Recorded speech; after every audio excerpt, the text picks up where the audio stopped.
kelompok 3 akan mempresentasikan hasil diskusi kami mengenai permasalahan perizinan. Perkenalkan, nama saya Cynthia Mona Pratama. Saya di sini akan menjelaskan mengenai perizinan. Apa sih perizinan itu? Perizinan adalah segala bentuk persetujuan yang dikeluarkan oleh pemerintah pusat dan pemerintah daerah yang memiliki kewenangan sesuai dengan ketentuan peraturan perundang-undangan. Tujuan dari perizinan dapat dilihat dari dua sisi. Yang pertama ada sisi pemerintah untuk melaksanakan peraturan, mengatur ketertiban, dan sebagai sumber pendapatan daerah. Dari sisi masyarakat, adapun perizinan adalah pemberian legalitas kepada seseorang atau pelaku usaha atau kegiatan tertentu, baik dalam bentuk izin maupun tanda daftar usaha. Adapun jenis-jenis perizinan yang pertama, ada perizinan berusaha sektor pekerjaan umum dan perumahan rakyat. Yang pertama ada izin usaha jasa konstruksi atau IUJK, dan ada izin mendirikan bangunan atau IMB. Yang ketiga ada sertifikasi laik fungsi atau SLTF. Baik, selanjutnya adapun jenis-jenis perizinan selanjutnya, ada yang kedua ada perizinan berusaha sektor pertanian. Nah, adapun izin usaha perkebunan, izin usaha obat hewan, izin usaha tanaman pangan, izin usaha hortikultura, ada izin usaha peternakan, pendaftaran usaha perkebunan, pendaftaran usaha tanaman pangan, pendaftaran usaha budidaya hortikultura, ada pendaftaran usaha peternakan, izin pemasukan dan pengeluaran benih tanaman. Halo semuanya, perkenalkan nama saya Sani Azhara Jalani. Saya akan melanjutkan tentang jenis-jenis perizinan. 3. Perizinan berusaha sektor lingkungan hidup memiliki beberapa poin, yaitu izin lingkungan, 2. Surat pernyataan kesanggupan pengelolaan dan pemantauan lingkungan, 3. Operasional pengelolaan limbah bahan berbahaya dan beracun, 4.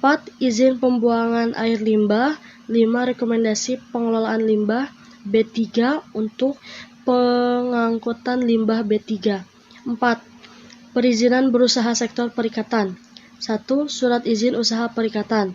Selanjutnya 5. Perizinan berusaha sektor kesehatan. 1. Sertifikat produksi pangan industri rumah tangga. 2. Sertifikat higiene sanitasi pangan. 3. Izin toko alat kesehatan. 4. Mendirikan rumah sakit. Selanjutnya yaitu 5. Perizinan berusaha sektor kesehatan. Ada beberapa poin, yaitu 1. Sertifikat produksi pangan industri rumah tangga. 2. Sertifikat higiene sanitasi pangan. 3. Izin toko alat kesehatan. 4. Izin mendirikan rumah sakit. 5. Izin operasional rumah tangga. 6. Operasional klinik. 7. Izin apotik. 8. Izin toko obat. 9. Usaha kecil mikro dan obat tradisional. 10. Izin perumahan rumah tangga atau PRT, alat kesehatan, dan PKRT. Perkenalkan, nama saya Levi Patricia Stefani. Di sini saya akan melanjutkan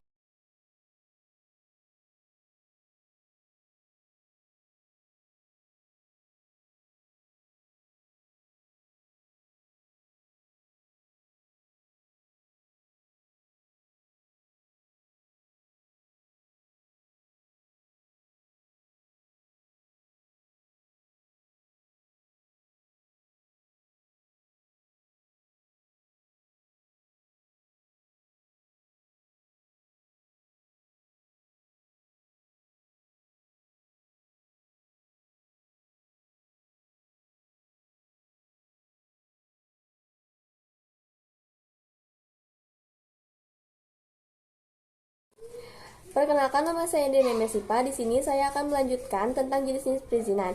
Jenis-jenis perizinan yang ke-10 yaitu perizinan berusaha sektor pendidikan dan kebudayaan. Terdiri dari izin pendirian program atau satuan pendidikan, izin penyelenggaraan satuan pendidikan non formal. Yang ke-11, perizinan berusaha sektor ketenagakerjaan.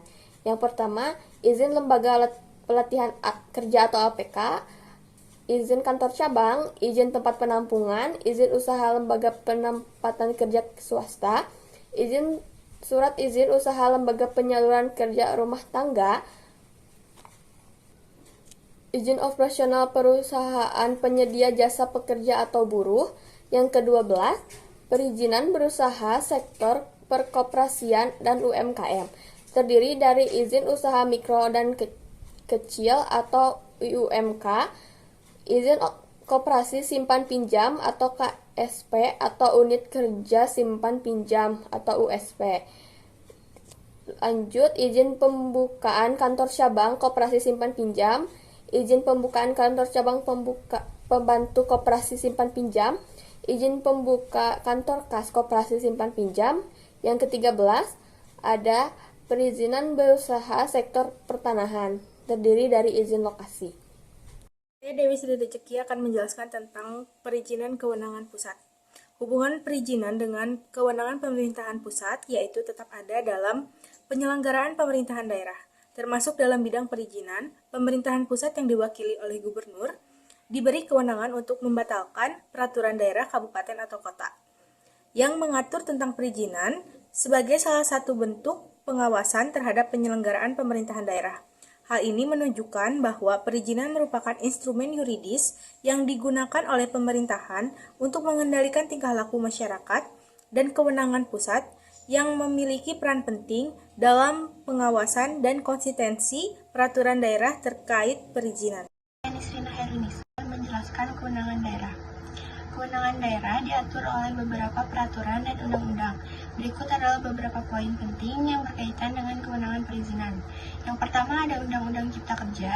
Perubahan kewenangan dari daerah ke pusat, terutama dalam izin usaha pertambangan, telah menimbulkan kompleksitas dalam tata kelola perizinan.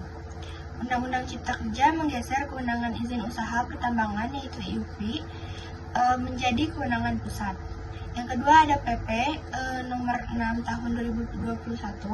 Peraturan pemerintah ini mengatur tentang penyelenggaraan perizinan berusaha di daerah, termasuk kewenangan pelaksanaan, pelaporan, pembinaan, pengawasan, pendanaan, dan sanksi administratif. Selanjutnya, kewenangan daerah ini yaitu penyelenggaraan urusan perizinan usaha secara langsung diserahkan kepada pemerintah provinsi, kabupaten, dan kota. Peran pemerintah daerah lebih dominan berkaitan dengan kewenangan sesuai dengan mandat Undang-Undang Nomor 11 Tahun 2020 dan PP Nomor 6 Tahun 2021. Selanjutnya ada sektor khusus. Untuk sektor tertentu seperti ketenaga nukliran, keagamaan, serta pertahanan dan keamanan, kewenangan perizinan tetap berada di tangan pemerintah pusat. Saya Neng Anissa Fitri Nurdiani akan menjelaskan mengenai paradigma masyarakat tentang perizinan, yang dimana upaya untuk meningkatkan kualitas pelayanan perizinan yang disediakan oleh pemerintah disebut dengan model layanan perizinan berbasis citizen-centric. Para masyarakat membutuhkan pelayanan perizinan yang cepat, mudah, dan transparan, yang dapat mempermudah proses pendirian usaha dan pengurusan kewajiban administratif. Hal ini membutuhkan perubahan paradigma pemerintah dari sentralisasi ke desentralisasi, yang membawa nuansa baru dalam penyelenggaraan pemerintah daerah. Saya Siti Latifah akan menjelaskan mengenai instansi. Instansi perizinan merupakan instansi pemerintah yang bertanggung jawab atas pelayanan perizinan yang meliputi pengawasan, pengelolaan, dan pengendalian pelayanan perizinan berusaha di wilayah pemerintah daerah. Instansi perizinan bertanggung jawab untuk membantu pemerintah daerah dalam pengelolaan, pengawasan, dan pengendalian pelayanan perizinan berusaha di wilayah pemerintah daerah. Adapun beberapa contoh perizinan yang dikeluarkan oleh instansi perizinan yaitu Surat Izin Usaha Perdagangan atau SIUP, Nomor Induk Berusaha atau NIB, Surat Tanda Pendaftaran Waralaba atau STPW, dan lain-lain sebagainya.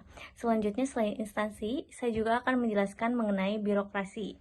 Birokrasi perizinan merupakan suatu sistem administratif yang bertujuan untuk menyelesaikan tugas-tugas administratif dalam skala besar dengan cara mengkoordinasi pekerjaan banyak orang secara sistematis. Namun, birokrasi birokrasi perizinan ini juga disebut sebagai faktor fundamental yang menghambat investasi di Indonesia. Reformasi birokrasi dalam perizinan merupakan upaya pembaharuan dan perubahan yang dilakukan secara komprehensif dan sistematis yang pelaksanaannya mencakup dua hal. Yang pertama, diarahkan melalui peningkatan kemampuan, profesionalisme, dan netralitas aparatur birokrat. Yang kedua, dilakukan melalui upaya-upaya untuk perubahan paradigma dari semula otoritarisme birokrasi menjadi otonomi demokratis. Selanjutnya, proses perizinan juga dianggap rentan untuk terjadi penyalahgunaan kekuasaan aparatur negara dan mismanagement dalam pelayanannya. Untuk mengatasi masalah tersebut, pemerintah dianggap belum maksimal dalam menyediakan pelayanan perizinan yang berkualitas sesuai dengan perkembangan kebutuhan masyarakat yang semakin meningkat dan persaingan global yang semakin ketat.